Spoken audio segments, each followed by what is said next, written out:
isa sa mga inspirasyon kung bakit ako nanatiling matatag sa BTA.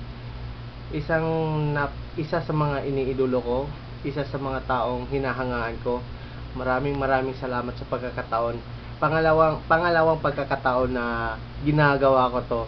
Maraming salamat. At Sir Boy, humahanga ako sa kagalingan mo. Happy birthday. At saka congratulations na rin sa pagkapanalo mo bilang isang one of the most powerful admin in the city. Congratulations, and sana tuloy-tuloy pa. At sana hindi ka mapapagod sa sobrang likot ng pag-iisip mo.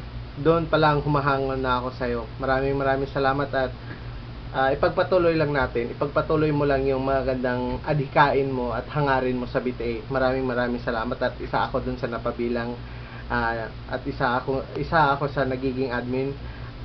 Malaking karangalan para sa akin. Salamat ng marami, at ingat ka palagi. Happy birthday.